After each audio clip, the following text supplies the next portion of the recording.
What Fox Television told us was that we were just the people to be the investigators.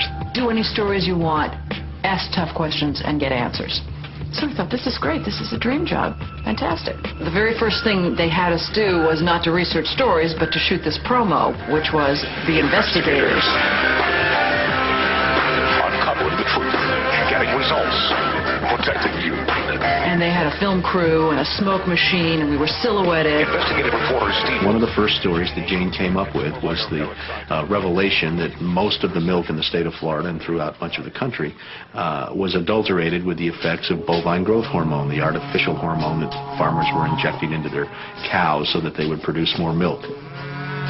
With Monsanto, I didn't realize how effectively a corporation could work to get something on the marketplace. The levels of coordination they had to have. They had to get university professors into the fold. They had to get experts into the fold. They had to get reporters into the fold. They had to get the public into the fold. And of course the FDA, let's not leave them out. They had to get the federal regulators convinced that this was a fine and safe product to get it onto the marketplace. And they did that. They did that very, very well. It's a great time to be a high-producing cow. Posilac One Step, bovine somatotropin by Monsanto. The federal government basically rubber-stamped it before they put it on the marketplace. The longest test they did for human toxicity was 90 days on 30 rats. Posilac is the single most tested new product in history and is now available to you specifically so you can increase your profit potential. And then either Monsanto misreported the results to the FDA, or the FDA didn't bother to look in depth at Monsanto's own studies. The scientists within Health Canada looked very carefully at bovine growth hormone and came to very different conclusions than the Food and Drug Administration in the U.S. did. Monsanto's engineered growth hormone did not comply with safety requirements. It could be absorbed by the body and therefore did have implications for human health. Mysteriously, that conclusion was deleted from the final published version of their report. They knew there were problems. They saw serious potential human health problems, and they stood up in Canada and said, we're not going to approve this because we don't believe it's safe. We have been pressured and coerced to pass drugs of questionable safety, including the RBST. I personally was very concerned that there's a very serious problem of secrecy, conspiracy, and things of that nature, and something needs to be done. The FDA was then on the hot seat. They had to come up with an answer. They didn't come up with a good one. And they never took the opportunity then. I mean, what would they do? Pull it off the market and say, we need to now do the job that we didn't do the first time? They didn't do that. We wrote the story. We had it ready a week beforehand. They bought ads. Farmers in the milk industry say it's safe, but studies suggest a link to cancer. Don't miss this special report from the investigators. That Friday night before the Monday this series was to begin, the fax machine spit out a letter from this very high-priced lawyer in New York that Monsanto had hired. It contained a lot of things that were just off-the-wall false, just demonstrably false. But if you didn't know the story and you didn't know how we had gone about producing it, would have scared you as a broadcaster, as a manager. And they decided that they would pull the story and they would just check it one more time. But the bottom line was that there was no factual errors in that story. Both sides had been heard from. Both sides had had an opportunity to speak. 1 week later, Monsanto sent the second letter. And this was even more strongly worded. And it said there will be dire consequences for Fox News if the story airs in Florida. And this time they freaked.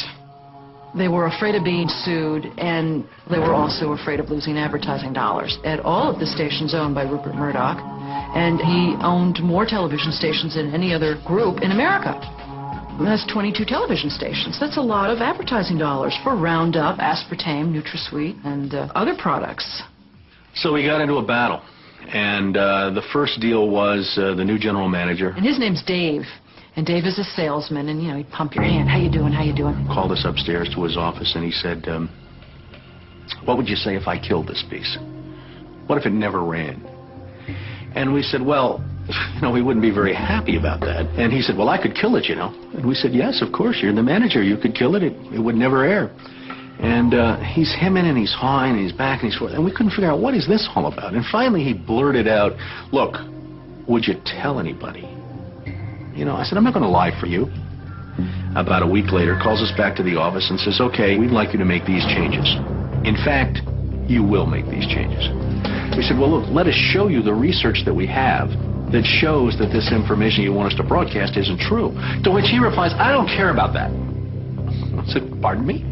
And he said, that's what I have lawyers for. Just write it the way the lawyers want it written. I said, you know, this is news. This is important. This is stuff people need to know. And I'll never forget, he didn't pause a beat, and he said, we just paid $3 billion for these television stations.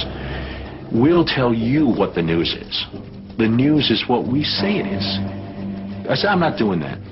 And he said, well, he said, if you refuse to present this story the way we think it should be presented, you'll be fired for insubordination. I said, I will go to the Federal Communications Commission and I will report that I was fired from my job by you, the licensee of these public airwaves, because I refused to lie to people on the air.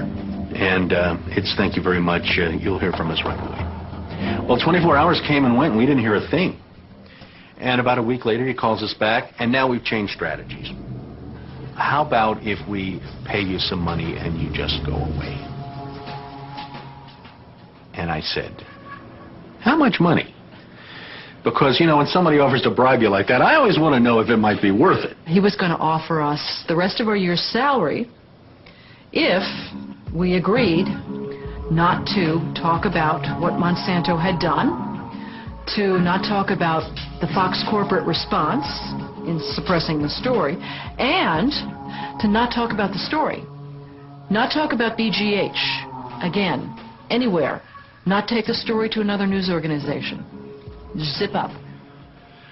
I said, you mean if I want to go to my daughter's PTA meetings and explain what's in the school milk at the school lunch program? I can't. No. You can never speak about this anywhere. And Steve says, okay, write it up. And I'm like, what are you talking about? Write it up. And I didn't say anything. And Dave, he wrote it up. And he FedExed it to us a couple days later. And he said, are you going to sign? And we said, nah, Dave, we're not going to sign that. And he said, well, send it back, okay? I said, no, Dave, we're not going to send that back. It was, okay, we can't buy you out. We can't shut you up. Let's get the story on the air in a way that we can all agree it will go on the air. And we started rewriting and editing with their lawyers. Well, during this 8-month re-review process, I say jokingly, they did things like, for example, they wanted to take out the word cancer. You don't have to identify what the potential problem is. Just say human health implications.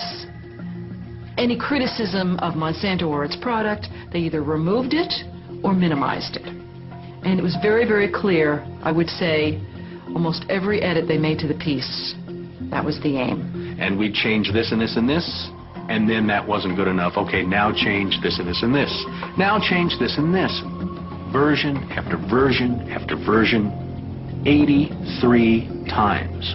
83 times is unheard of. It doesn't happen. You shouldn't have to rewrite something 83 times. Obviously, they didn't want to put the thing on the air, and they were trying to drive us crazy and get us to quit or wait until the first window in our contract so that they could fire us. They, in effect, announced that they were going to fire us for no cause.